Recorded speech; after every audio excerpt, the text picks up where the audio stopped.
Welcome to another episode of the Six Figure Side Hustle.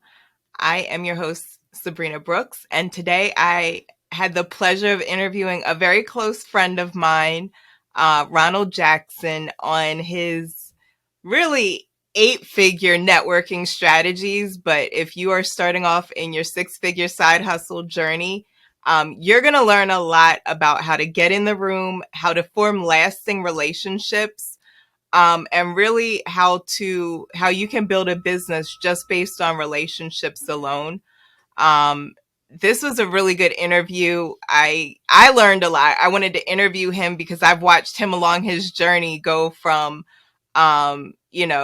his downfall to really his success story, and I was really interested to know, how is he getting in the room? How is he making all these really powerful connections? So I think you're going to get a lot out of this episode because I know I did.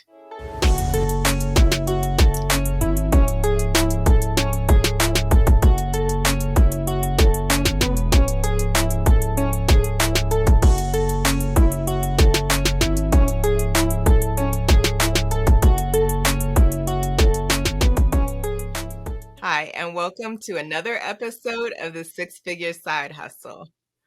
Ron, thank you so much for joining me today. I'm like really, really excited I was able to get you. Yeah, no problem. I'm excited to be here. Well, you have a lot of knowledge. Like, we could probably talk for 10 hours about everything you know, but I really wanted you to share some stuff because you're really good at getting in the room and making connections. Not just six-figure connections, but seven, eight, and nine-figure connections. Let's go back because you have a really interesting story. We've known each other for a while. I'm not even sure where we met, but just if you want to share a little bit of background, because you're not too big on social media, people probably won't be following you. But I think it's really worth going through your story because I think it's very relatable. Okay. Well, I actually took an interest in real estate at a very young age. Um, I was around 16 years old when I started off in real estate, actually, and got licensed when I turned 18. Was volunteering with a company called Valley Green Realty back in 1998. Fast forward, winded up, didn't really think that college was the best thing for me coming straight out of high school. But I transitioned, went into financing school, took up life insurance, properties and casualties, securities, variable annuities, mortgages, health insurance. So got into the financing industry at a young age as well. Wound up landing a job at Citicorp Banking Company. I was an APFA at first, then transitioned into becoming a PFA. Became a personal financial analyst at a very young age, and then I wound up getting locked up.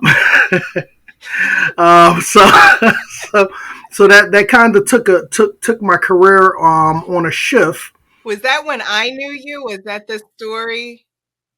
Yeah. We Okay. wound up meeting some years later after my career kind of took a shift. I wound up getting into being an auto body technician for some Okay. time, Right. selling cars and things along those lines. So I sold a lot of high end vehicles and Mercedes, things along those lines, and then I wound up going away again. So so so That was a so crazy story because we were good friends, and I met you when I was in the struggle, like before I got into my own six-figure side hustle, and my apartment had been broken into, and they stole all my rent money, and you were like, "Stay there, I'll come loan you some money." And then I didn't hear from you again for years. and then you just pop back up and you're like, I was locked up. Got locked up. So it was kind of interesting because I actually truly believe that my last time of being incarcerated was really an awakening period. It was more so like the a caterpillar going into a cocoon.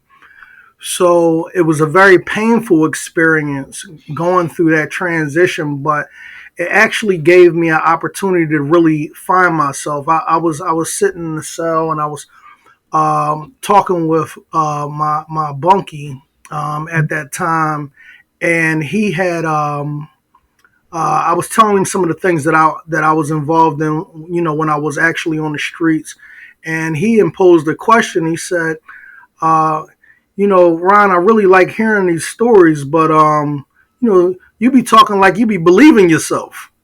So I got offended, and then he imposed another question. He said, "Well, if you're so smart, why are you in here with me?" So I didn't have an answer to that question because here I am. I had a real promising future ahead of me at a young age. Unfortunately, I didn't pick the best people to be around, so it kind of entangled me in situations that I normally wouldn't have been entangled in had I not had that company. Right. So I just done a lot of studying and stayed to myself, and I really took that time out to kind of find myself. So fast forward after I was released, I was really trying to reinvent myself per se. So I started. I went to a program called Rise, which was reentry services for ex-offenders. And I remember putting my resume together because they help with resume prepare on things along those lines. And when I gave them my resume, they was like, "Well, we don't have a job in any of these areas. You're like overqualified for anything that we have." so so um, so I wound up staying in the program, even though they didn't offer out too much assistance for my situation, which is actually a great program for anybody that that has to make that transition. It is a good program, but they didn't actually have anything particularly for me at that time. So I stayed around to help other guys with their resumes. So I became a volunteer, very active in the program. I took a real strong passion in trying to help reshape people's lives. And I wound up meeting a gentleman named Salam Mutsin, who was a director for a development company. And now this is where things kind of started to like reshape for me. My life Right. started to reshape. So Salam took a real liking to me. Um, I guess because by the time I met him, I had already put together a business plan for a development company anyway, while I was away. And Now, what made you do that? That's really interesting that you're in jail and you're putting together all these business plans and you're really laying the foundation for the future that you're living now while you are locked up. I thought that it was very important. The one thing that Malcolm X said is that if a man can't afford to go to college, he believes that they should go to jail because nothing comes in the way of him and his books. So I actually read about 72 books while I was away, and I winded up actually reading them more than once, all of them. So it kind of refined me, and it prepared me for my next stages in life. I thought that it was very important that I went through that process so that I can qualify myself to be in the room of the people that I needed to network with in order to actually make that full transition when the time was right. I've always known that I was going to be, somebody that done some great things. I just had to redirect some things. I had met a guy who was an actual lifer, and I remember when I was about to leave prison, he asked me, he said, "Ron, what you gonna do when you get out?" So I started telling him about, I'm gonna get back into selling cars to save money and things along those lines, and then jump back into real estate. So he said, "Oh," his response was, "Okay, well, I'm gonna keep your bunk made for you, because you'll be back." So I took offense to it. With this is a whole different individual, and and he said, "Well, I don't want you to get the wrong idea." He said, "The same things you told me you were doing prior to being incarcerated is the same things that you are telling me you're going to do when you get out." He said, "Do you want to experience change?" And I told him yes. So he said, "Well, in order to experience change, you have to change the noun in your life." He said, "What does a noun describe? People, places, and things. So you have to change the people you hang out with, the places you go, and the things that you do." So I that resonated with me. So he told me, when you get out, do yourself a favor and change that. He said, and then you'll see that you experience change. So when I came home, I didn't even let nobody know that I was actually home. Um, uh, I did reach out to you though. You reached out to me when you were in the process because you popped up and you came to visit me. And it was the weirdest thing because it was like I hadn't heard from you in years. I had no idea what even happened to you.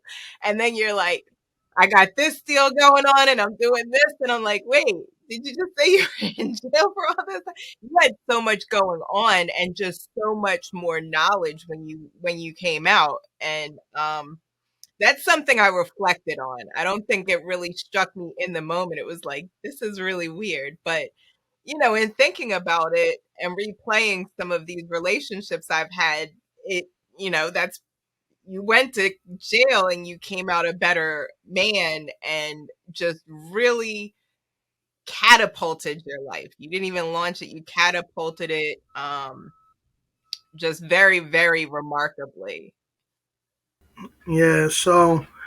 Um, so I wound up volunteering on one of the local senators' campaigns, and being in the political world, which I highly recommend for anybody who wants to kind of make a strong transition in business, is very important to understand and have relationships with local stakeholders, because a lot of times these guys are decision makers, and a lot of opportunities come out of being in their company because there's so many people that try to get close to them.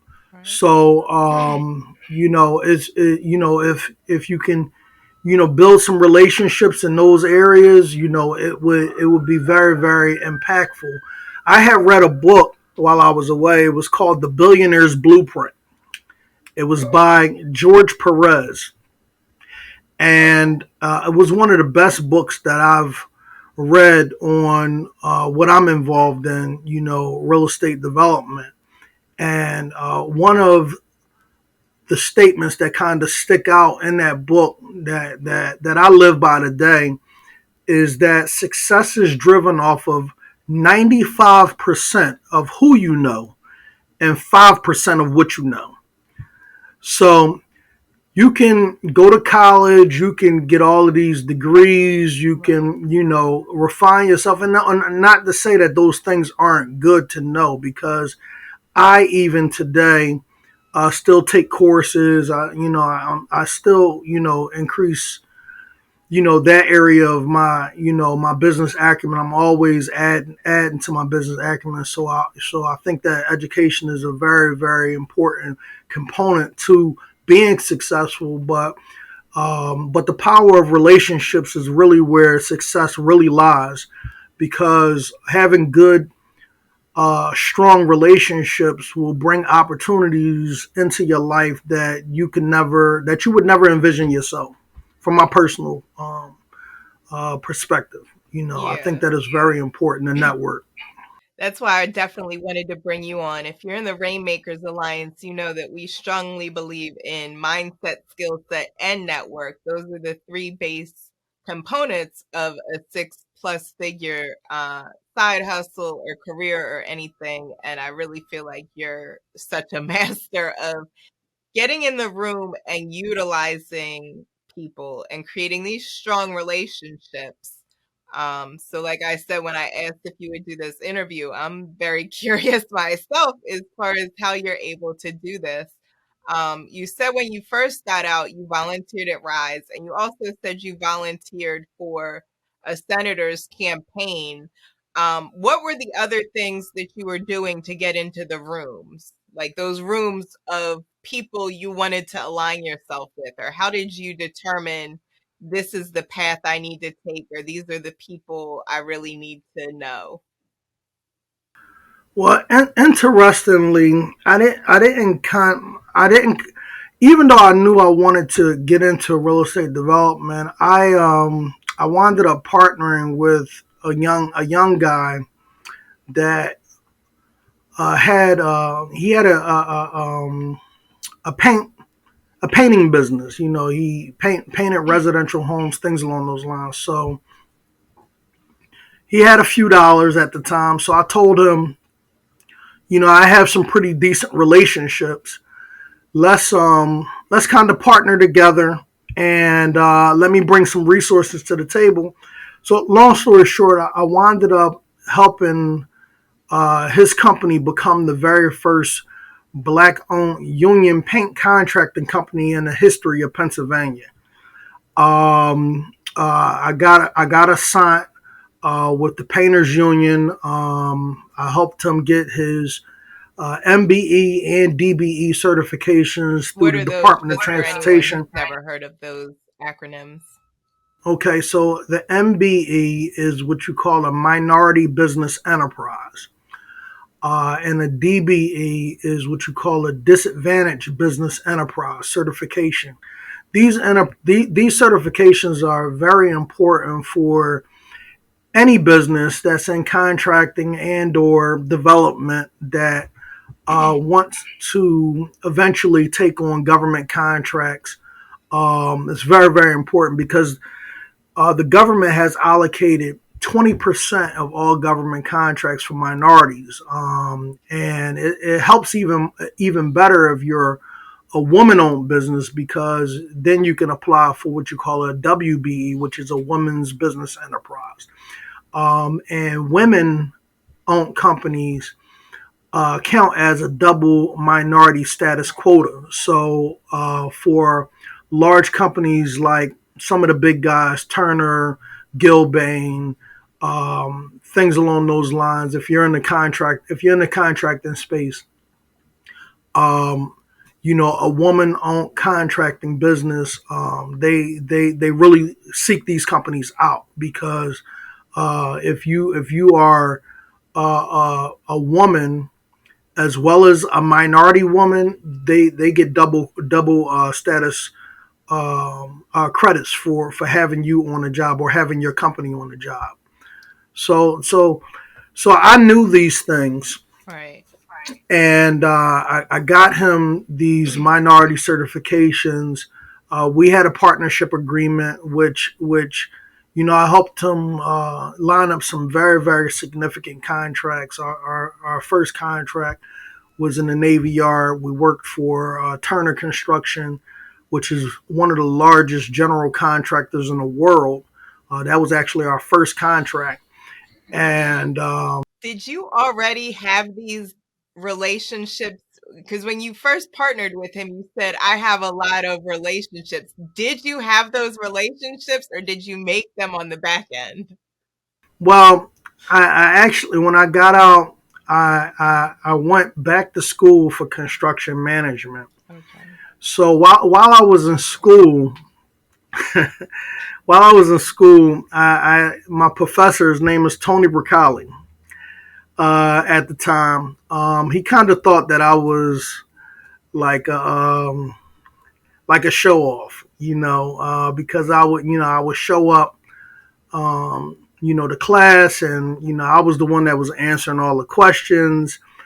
And it wasn't no magic to me knowing all of the answers. What I would do is I actually studied all of the books prior to taking my courses, so I already knew the material going into the class. So it kind of gave me a competitive advantage, which helped me maintain a 4.0 grade point average all through school and things along those lines. So Tony would bring in various speakers from big time companies, and I would actually kind of embarrass his speakers because I would ask them questions in their industry that they're supposed to know the answers, but some of them didn't know the answers.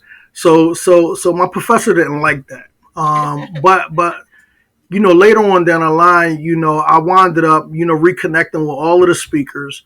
Some of them, to this day, they're very close friends, and some of them really don't like me because they think that I'm overconfident.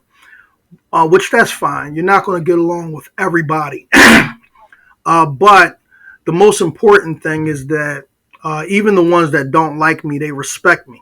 So I find that a lot of them, they've kind of circled back because now it's been a situation where I was in the learning seat at one point. Now they're trying to get on my jobs. They want to be a part of my projects and things along those lines. So it's kind of had an adverse effect of what I'm doing now. So it's I made a lot of connections in college, particularly with the speakers that came in because I knew that they were working class professionals.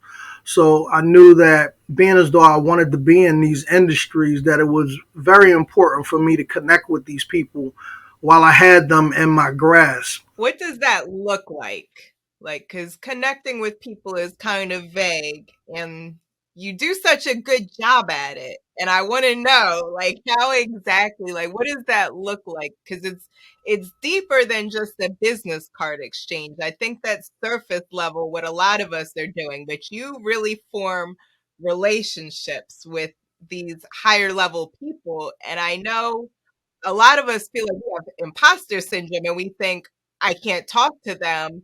They're up here and I'm down here, but you're just like, you So don't care. There's no levels so to I'm, you. I'm gonna You tell know you. who's talking I'll all tell the you a time. quick little story. Right. I'm gonna tell you a quick little story. Right. The same professor, Tony Bracali, um, while I was going through school, he had asked me if I had a job, and I was like, well, yeah, I work, but it's part time because I like to have my own time. I can't give my time to one thing. So he respected that. So he offered for me to come and work for him at his architectural firm. Mhm. So we never talked about how much I was getting paid or anything like that. I was doing a lot of surveying for him and putting together computer aided drafting design. I was doing a lot of designing and things for him at that time. So when it came time to get paid, he came to me and he was like, Ryan, he said, it just crossed my mind. We never really sat down and talked about how much I was going to pay you to do this work. So I told him, oh, don't worry about it. I don't want nothing. So he said, you don't want nothing. He said, you're doing what some of my high level architects are doing, but of course you're not licensed as an architect, but he said, but I want to pay you. So I said, no, no, no, it's fine. Don't worry about it. So we went back and forth for a little bit. So I said, I'll tell you what, you want to pay me? I want all of your connections, everyone, all of them. I want you to give me introductions, and I want you to introduce me as a very dear friend. So so he tells me, that's a big ass. I can't do that. He said, how about I treat you to lunch? I said, well, how how about we talk about it over lunch, right? So, long story short, he did connect me with some very interesting people, and he did introduce me as a dear friend. So, what I found is that when you connect with people that have relationships and resources, and people hold those particular people dear to them, when they know that that person is close, when they know that you're close to that person, a lot of times they want to get to know you better, and they want to have more than just a business relationship. It becomes a personal relationship at that point. So I kind of massage those areas, really well. I tap into various people, and because of my strong relationship base with the people that's within my circle, um, people wind up taking care of me in that regard, just based off of those relationships that I've built. And I mean, and it's not an overnight thing. Right. It takes some time for people to build trust with you, especially when when you're very transparent with your background, which I've been very very transparent with everybody that I deal with, which kind of gives people a even stronger level of comfortability when they know that they don't have to find out things about you. Right. So I just, I'm very transparent in my delivery when I'm dealing with individuals, because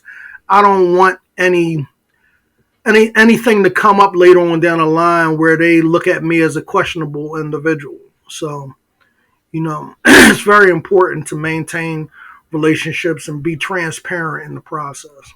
That's a really, really interesting story. And it reminds me of one of the rich dad rules: the rich don't work for money. And basically, you were working for relationships, just showing up, doing the best you could do. And then when they're saying, well, what's the monetary value? And you saw past that. Most people would say, well, give me 80,000 or give me 100,000. And you worked for the connections. And that's really interesting. Yeah, and I've done that. I've done that on more than one. A lot of the local stakeholders. I do even today, as you know. I mean, some people would consider me to be successful. Me, I'm so far off of my goal. I mean, and everybody's goals are different. So I guess it's when you reach a certain goal in your life, you have to start realigning. You have to get new goals. So as things started to happen for me per se, I had to kind of realign my goals, and I had to think bigger, because it's like, okay, all right, I've done this, and now it's time for me to, and then as you start to acquire and you start doing certain things, you start realizing that there's really no limitation on what you can accomplish and how much you can accomplish. It's really up to you, at the end of the day, you know. But I don't really deal with just everybody, it's very important for individuals that's getting involved in various business. Every relationship is not going to be a good relationship. So with that being said, you have to be very, very careful of the people that you bring into your circle as well. After you build these relationships, you have to be very careful with putting your name out there for people, because everybody they don't have the those genuine intentions that you bring to the table a lot of times. So the same way that you work hard on building relationships, you have to work just as hard on maintaining and safeguarding those relationships. Okay, so you have to become the gatekeeper for all those people as well? So that, or do you mean like bringing in people who might not have good motives or who might be a little flim flammy on the back end, that sort of thing? How do you vet people for that? Because we live in a very scandalous city. Yeah, yeah, we do. Well, I guess the vetting process is as you grow, you'll find out that everybody everybody that we would consider as being somebody, um, they all know each other, whether good, bad, or indifferent. They know each other. Mhm. So it's just all about you know that's even with me. When people meet me for a first time, see, a lot of times when I meet new people, they've already heard of me in some way, shape, or form because of my involvement on some of these larger transactions that I'm doing right now. The word travels fast. Like, who's this guy? Why? He's doing that. And then the senator that I'm very close with. He's very gracious. So when we're in certain meetings and he's introducing me to people, he'll say, "Oh yeah, this is Ron, and he's developing this building on Broad Street or wherever." And they be like, "Oh, that's his project. Oh, wow." So a lot of times, it can be a good thing sometimes, and sometimes it can just bring the wrong intentions, because when you're moving big money, um, everybody wants to find out how they can get in your pocket. So you'll have people who are even bigger than you Right. that want a part of, they want a piece, or they want a part of what you're doing. And that's the reason why I don't really have social media presence.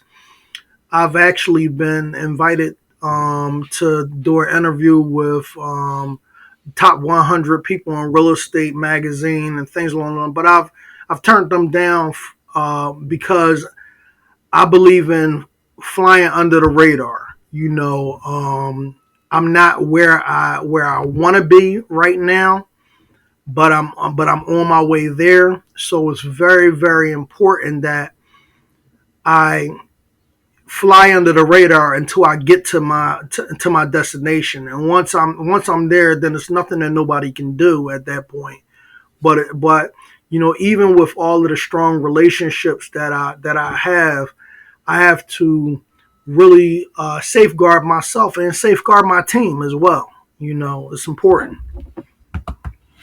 So you have really used your relationships to become kind of a middleman for some really, really major deals. Like, are you able to speak on anything? Because the conversations we have, like, they always blow my mind. I know a lot of stuff is like privileged and non-disclosed. Is there any example you can share of something you put together where it's like you're just kind of in the middle and you make yourself get parts of each side of the deal and they're just so lucrative. It's just really, really fascinating how you've worked for free, built these relationships, and then on the back end, these relationships are worth six, seven, eight, I don't even know up to what figure amount, but some of the numbers you talk are major.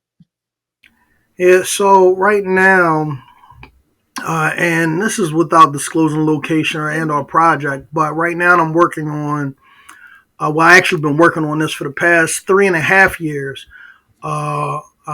which was kind of my first major commercial deal. I'm working on building a 200 unit apartment building with 25,000 square feet of commercial retail office space. We're building above ground parking garage that can accommodate 200 parking spaces for a historic restoration. We're doing a historic restoration aside from the actual residential component, and then we're building another 63 parking spaces on the rear end of the residence. That project is a $150 million project right now. We have one of the largest general contractors in the world on that project, and the way I got involved in that is through my relationship channels. So I I had a group that was based out of Maryland that that wanted to get into the Philadelphia market, but had some problems on getting into this market in the past. So I looked at that as an opportunity because I'm like, oh, okay, I got all of these relationships. So here's my chance. Right. Yeah, I'm going to make this happen. So I went to one of the local stakeholders and I told them that I had this exceptional development group that wants to do some development in the area. So the city had actually gave me a list of properties for me to look at that they wanted repurposed and to kind of fit the city's plan. So I figured that if I can do a development that essentially would be a benefit to the city, the community, as well as it'd be a successful development for the developer.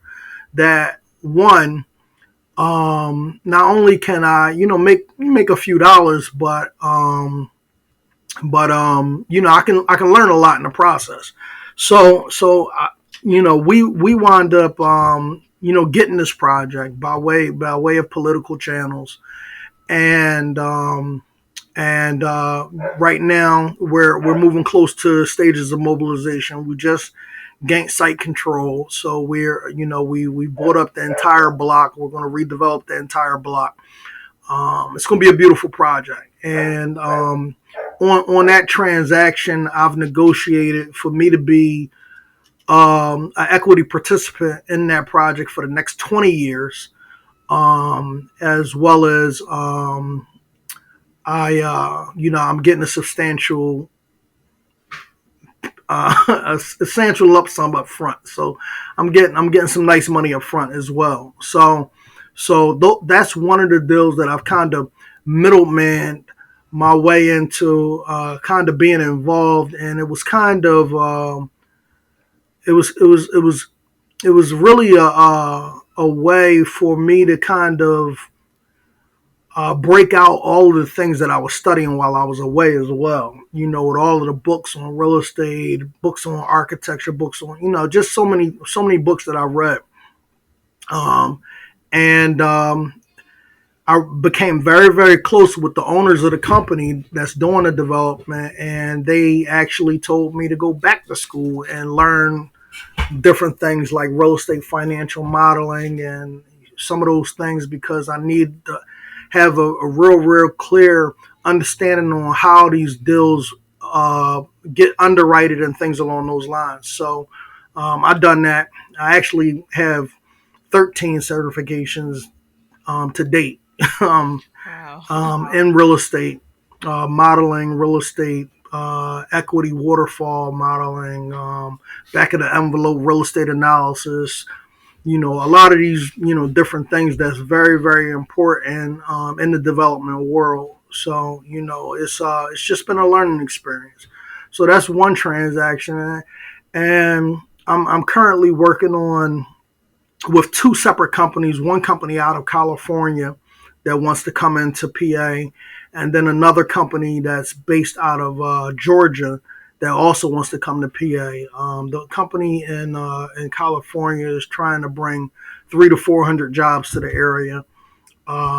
This particular company will have profits of somewhere around $100 million a year, and I've negotiated a large portion of that as well as ownership interest for the next 20 years.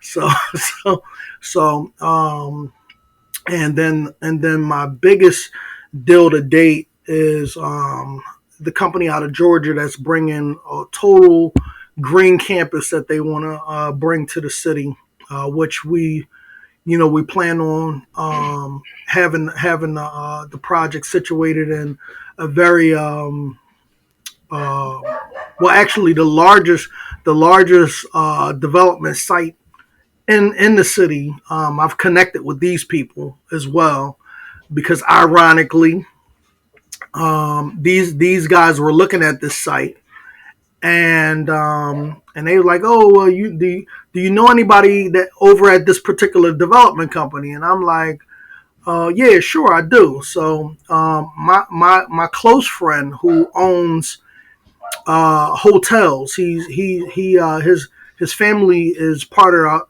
Hersha Hospitality, which is one of the largest hospitality chains. Well, his wife is the actual comptroller over this huge project that it's a $13 billion project.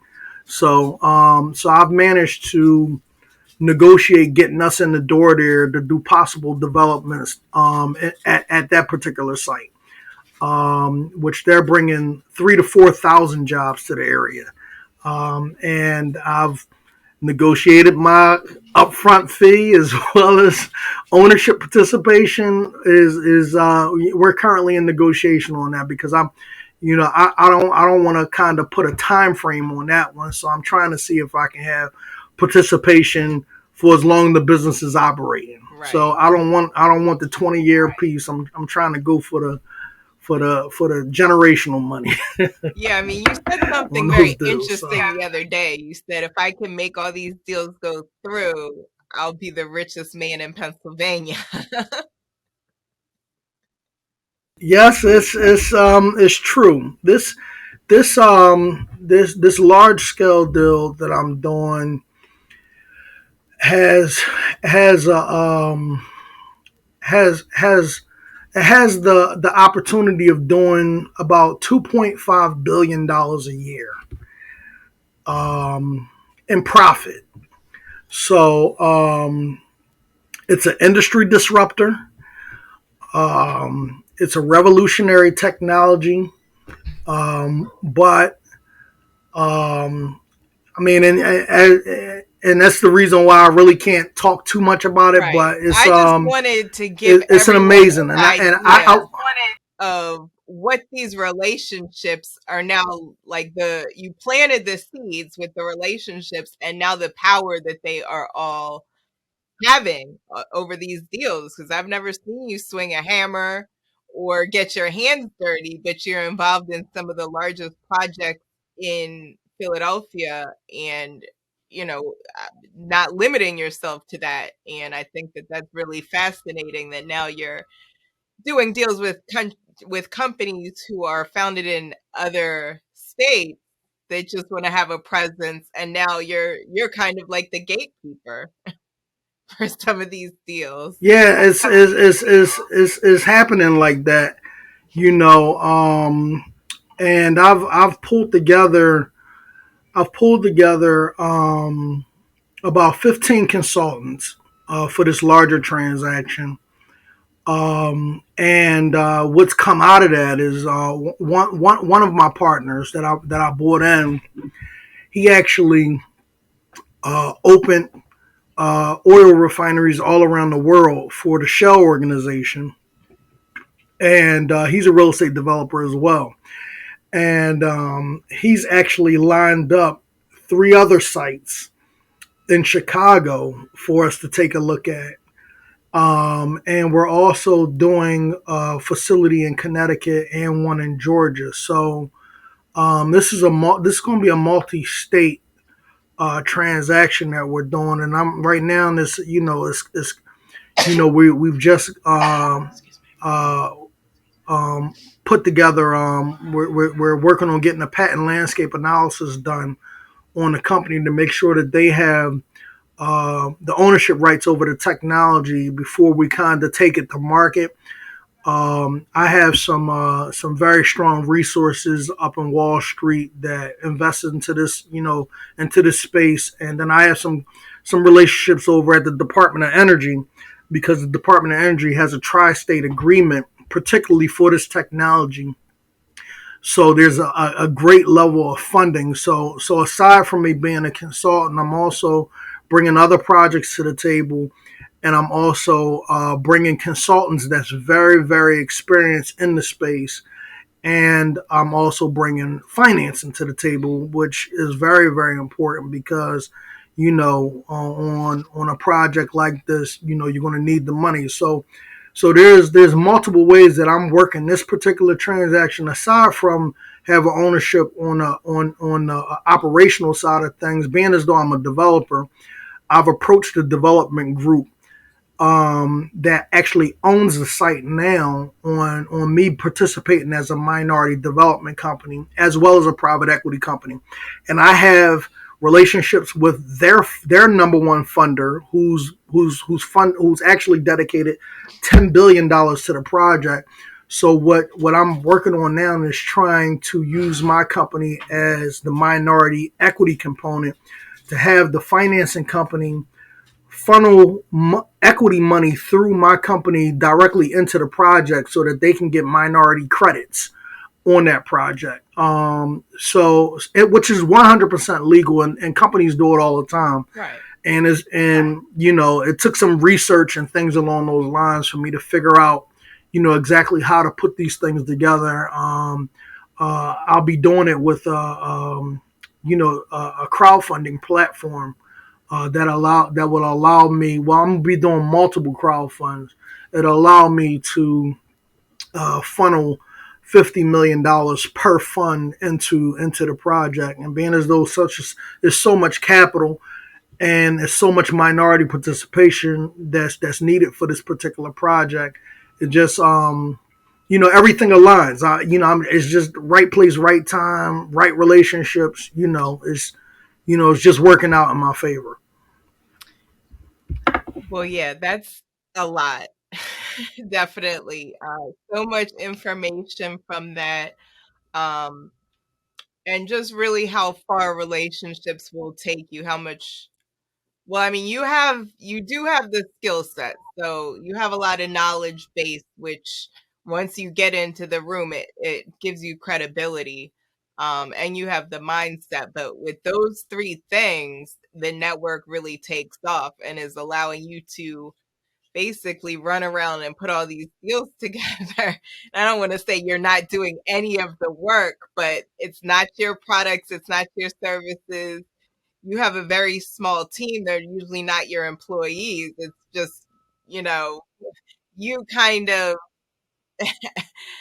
piggy banking off all these multi-million and multi-billion dollar corporations, and somehow you're in the center of all these deals. And I just really think that that's so fascinating how you're able to do that, not just even in the real estate industry, but so many different, you've introduced me to a lot of really fascinating people.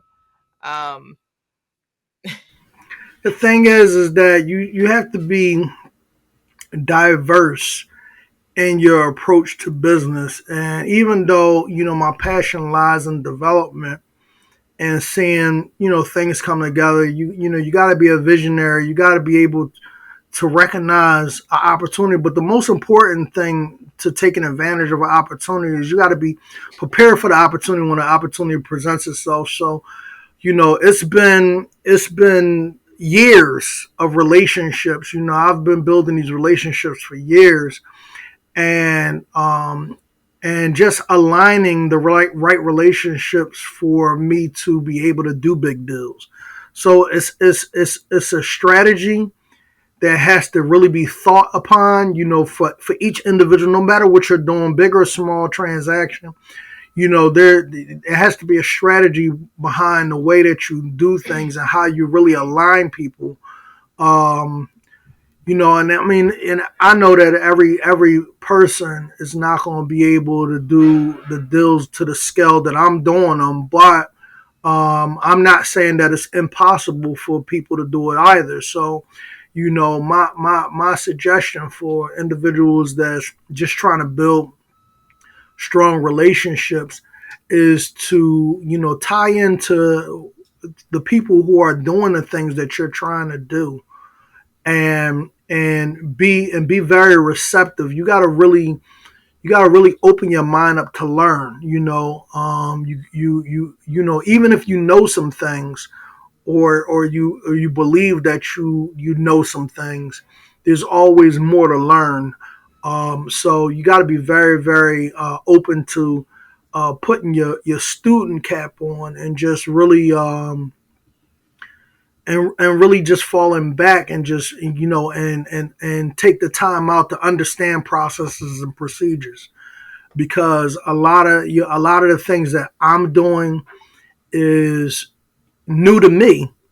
So it's a learning curve for me, because aside from me bringing these companies into the state and things along those lines, well, in order for me to present these opportunities to people, I gotta know their technology. So that means I gotta take time out and read up on their technology, gain an understanding around that stuff, so that when I'm presenting it to people and individuals, they really have a very clear view as to what these guys are trying to do coming in, and how impactful things are, they're going to be. So, like with both companies, the California company as well as the Georgia company, is just knowing about the right things to ask for. Like, before I even started opening doors and started talking to people, I asked them for an economic impact report. It's very important to have to gain an understanding around how impactful it's going to be in the direct environment that this company is planning on service, and how many jobs, things along those lines. All of these questions, you gotta know this stuff. You gotta know what to ask for, because these are the things that a lot of strong stakeholders are going to be asking for. And I wouldn't have even known about this stuff if I didn't hang with these people. So if I didn't have a ear to the street, per se, and really, sitting in certain meetings and listening to what these guys are talking about, then I wouldn't even know what the right things to ask for in order to open those doors that I've opened today. And if you expected to get a check for every time you gave your time, you wouldn't have been in most of these rooms, right? I think a lot of people think that they should be paid for all of their efforts, and it really holds them back from a lot of opportunities. That's the truth. A lot of people want instantaneous results, so they want to get paid today.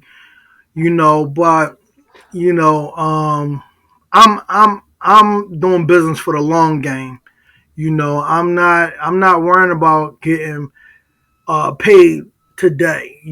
Because the difference between getting paid today is I could be doing the same thing. These companies could have hired me as a consultant, and paid me whatever $100,000 a year as a consultant to open all of these doors for them. But that kind of it takes away um, the platform to negotiate. So you got to really understand your personal value, and you got to understand the value of the deal and the complexity of the deal that you're working with.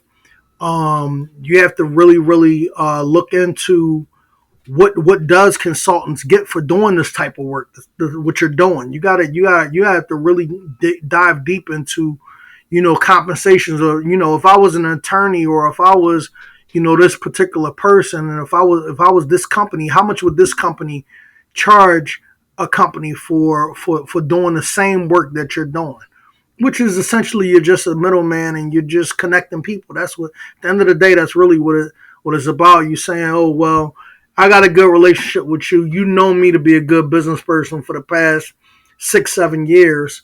I got this person I want to introduce to you, and you introduce them, and they say, oh, they doing these great things down in Georgia, and they want to see if they can do it up here, and connecting the dot. I mean, it's not that simple in a lot of cases, but ultimately that's exactly what I do. Yeah. You do everything on a very, very high level. It's and you get paid very, very handsomely for that. But even just on a six-figure level, these are very, very important skills that people could still take advantage of. Really, in any business, starting any business, it's about the relationships. It's about, like you said, you turned down a prestigious interview with a notable magazine, and here you are on my podcast because I asked you, like, hey, can you be on my podcast? And you're like, sure. That's a relationship. Otherwise, you'd be like, no, I don't have the time. I have big deals going on. Yeah, that's the truth, you know. So you find, and that's a perfect example of relationships because you know um, at the right now, you know where I am today, you know, from a business standpoint, you know, I get a lot of interesting offers, you know, that come to me, people wanting me to be on their shows and things along those lines. Actually, another good friend, I was just on his radio station not too long ago, but but the only reason why I went on his radio station, the only reason why I came to your podcast is because of the relationship. So had we not had these relationships, I probably would have just like, no, I'm fine, thank you. If I we really didn't don't have a have the time. relationship, But I wouldn't even know who you are because, like you said, you're not really big on social media. You really don't know, unless people know you, they wouldn't know what you were doing. You're not doing it for the gram at all. and I don't knock anybody on the gram, but a lot of times when you're seeing people that like my brother. My brother, he owns an exotic car rental business in Miami. And he started out. He actually saved up his money, flew out Florida, and he came up with this business concept. He started knocking on people's doors and asking them, "Yo, are you driving that car? Let me put together an agreement. You know, I'm going to rent the car out and we'll split it 60-40. I'll keep 40% of the profit and you keep 60." So now he has a huge fleet of cars, you know. So, I mean, it just, you know, a person's motivation, your vision, you know, you have to, sometimes you have to um, make your own blueprint. You know, sometimes you have to break the mold. You got to do things that other people are not thinking about. You know, so anybody can become successful in what they're trying to accomplish and what they're trying to do. I just, you know, I would highly recommend that, you know, people not get caught up on the glitz and the glamour. You know, those things will come down the line. You know, when you put the work in, you'll make the money. You know, and always understand that. And I know this from me selling cars. You know, um, sometimes you'll get attention that's not always good attention. So you don't want to attract the wrong people to you. And a lot of times when people, you know, buy these extravagant vehicles and things along those lines, you know, or they rent them, you know, a lot of times, you know, most of these people that, you know, be on social media, they don't really own these vehicles. They rent them for a day just to, you know, shoot some shots on the gram. You know, don't be so quick to believe that there's 20,000 people out here that's driving around in, you know, Rolls Royces and Lamborghinis. It's just not the case, you know. You know, and most people that you're impressing don't have what you have. If you have it, you know, most people don't have what you have. So a lot of times you're gaining the attention of people that may want to hurt you or hurt your family. So you got to be very careful and very mindful in your growth and in your Absolutely. growing process. You know, you got to be strategic in that as well. It can't be a selfish act in your growth. You got to think about your loved ones. You got to think about you know, the actions and the things that you do, how that's going to really impact your family as well. You know, you got to take all of those things into consideration before you go out and get a Rolls Royce Culligan. You gotta think about that stuff. It's Sure. important. So Okay, with that, I want to get into the Rainmaker round. I'm going to ask you a few questions that I'm really excited to learn the answer. So the first couple are going to be really good because they're about books. So, what book are you reading right now? uh, right now I'm reading Real Estate Finance and Investment by Peter Lindman. So I'm actually taking a course for real estate finance and investment specialist. It's actually the gentleman who's actually that does the course. He's been a Wharton Business School professor for the past 30 years. His certificates in world. Everybody in the financial world recognizes this certification. So right now, certification is recognized throughout the finance, and I'm kind of in study mode right now. So, but if you want a good book to read, Wait, that's the next question. go ahead. Okay. What book would you recommend to someone wanting to follow in your 6, 7, 8 plus figure footsteps? And because you're such a big reader, you could give more than one book. Okay. Well, the first book I would recommend is In Search of the Miraculous. In Search of the Miraculous by Odie Uspensky. It is one of the best reads that I've ever read in my life. It's a philosophical book, but it's all about getting to know yourself. Because if you don't understand and you don't know yourself, then you'll find yourself in the book. They call it sleep. Reading this book, I had walkers. We are creatures by habit. So after I had questioned everything about myself. I said, do I like rap music because I really like it, or do I like it because I was uh, introduced to it, or was a part of my culture, a part of my environment. And what I found out is that I really don't like rap music. I actually like classical and jazz because for those that's in the development space, I would highly recommend. I'm going back to that book, Powerhouse Principles: A Billionaire's Blueprint, because now my thoughts become the lyrics to the music. It gives me time to think and really, plan my day out and stuff like that. So that's one book. And if you're trying to get a really good heads up on the development industry and getting into real estate, it's one of the best real estate books that I've ever read. It's by George Perez. Um, he owns a company called the Related Group. He's actually, they call him the condominium king. He was the person that bought condominiums to the Florida market. He was the very first person to bring condos to the Florida market. And George Perez is worth about $6 billion today. So he's definitely a man you want to take after. Um, and Trying to think of another good one. I want to leave you guys with something good. Um, well, those are the two. Those are the two that I can think of off the top of my head that would be definitely great reads. So I'll leave you with those two.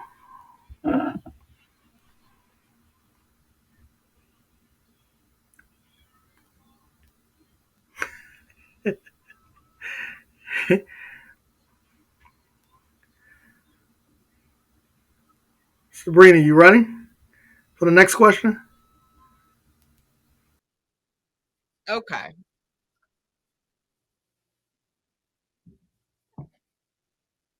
perfect.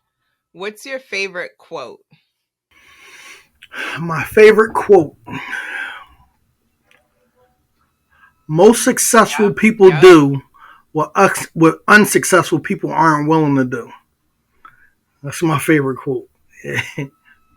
Most successful people do what unsuccessful people I aren't think you're willing to do. lagging.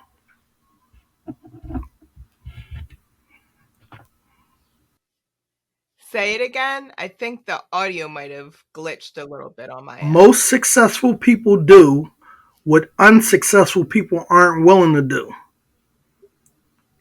So you have to be willing to do everything that other people are not willing to do. Success is a process of hard work, perseverance, and dedication. And the dedication is to no one other than yourself. You have to be dedicated to your cause, what you're trying to accomplish, what you're trying to do, so that you can reach those great heights that you envision yourself to be at.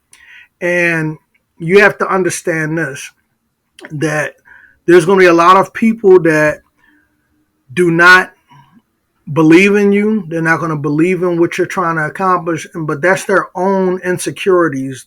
Um, because they can't see it happening for themselves, then they can't envision it happening for you.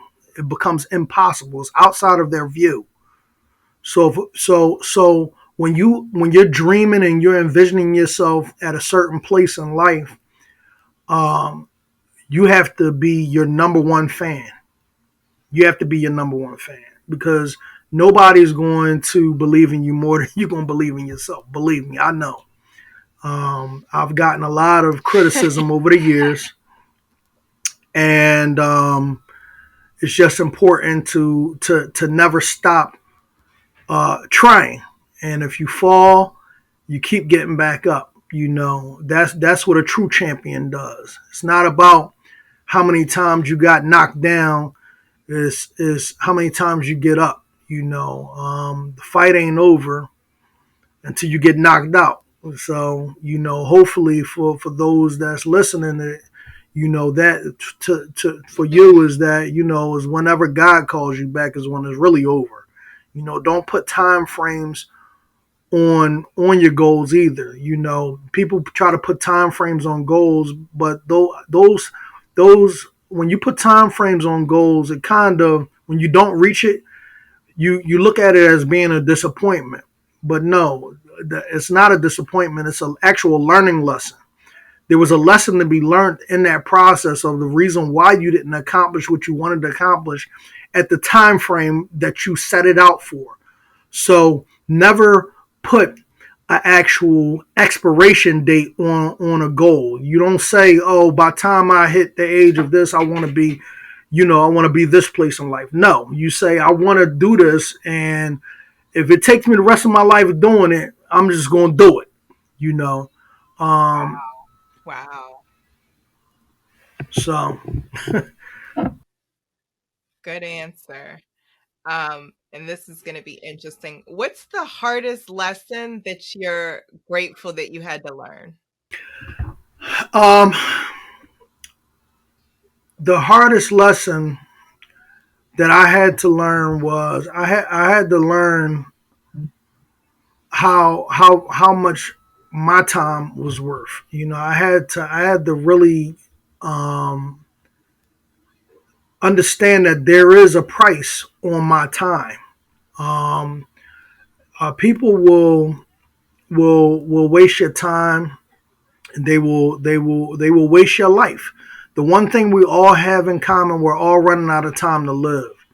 So money is not the difference between you and a Bill Gates or Elon Musk. That money is that's not the difference between us. The difference is it took them time to get where they were going, and it's going to take time for me to get where I'm going. So time is the most invaluable asset that you have. You cannot put a price on it. So for me, I had to actually learn how important that was to me, and I had to learn that everybody that you bring into your life is not going to value you as much as you value yourself.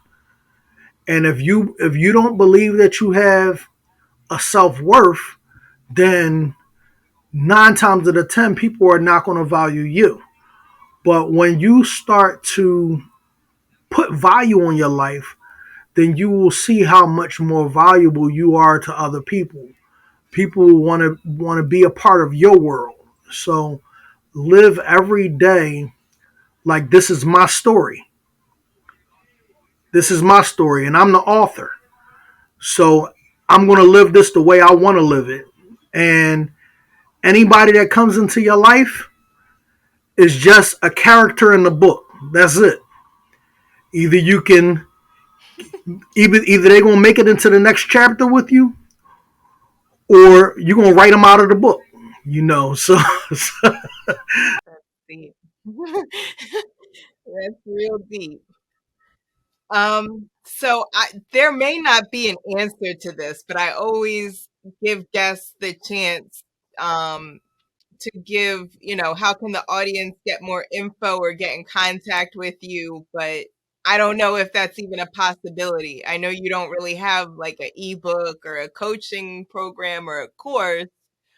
Um, do you have a need for interns or something if someone wanted to work for free for you? yeah, I would take on some interns. I would definitely. I actually have two young guys that I'm mentoring right now. One is coming from the mortgage industry. You know, he's trying to make a transition into commercial real estate. And then the other one is actually my nephew, who's trying to, find himself in the space as well. Um, so yes, I would be very very interested in taking on some interns because it's actually one of my passions. One of my mentors. I had went to him and I had told him. I said, you've been a very inspirational person in my life. You've been very impactful. How could I ever pay you back? And his response was, don't worry about paying it back, pay it forward.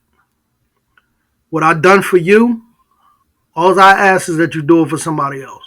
So being as though I'm a man of my word, I think that is very important to educate and give back to the youth, particularly because we're losing a lot of our youth. So it's become a strong passion for me to kind of, set some time aside, specifically towards nurturing, individuals who want to get into my space or even just get some advice on how to conduct business, period. Because, business is actually when you're a good businessman, you can align yourself with any industry. It doesn't necessarily have to be real estate. It can be anything.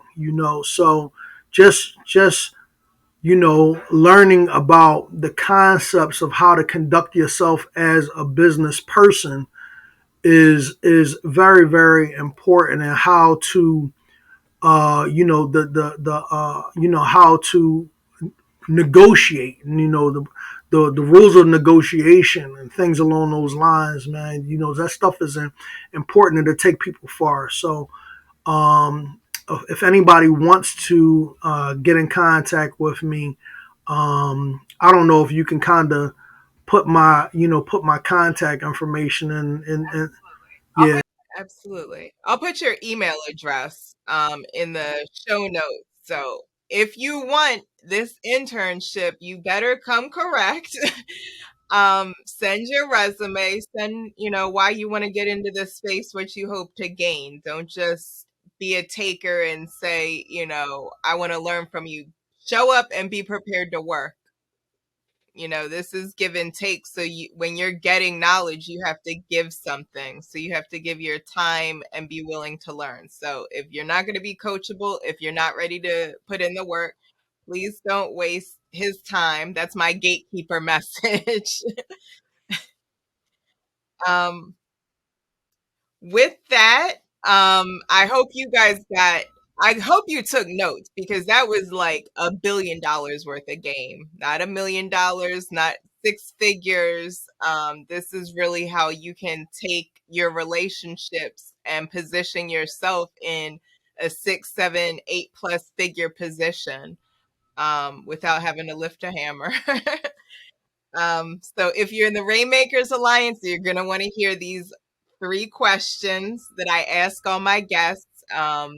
A little bit of high level extra sauce.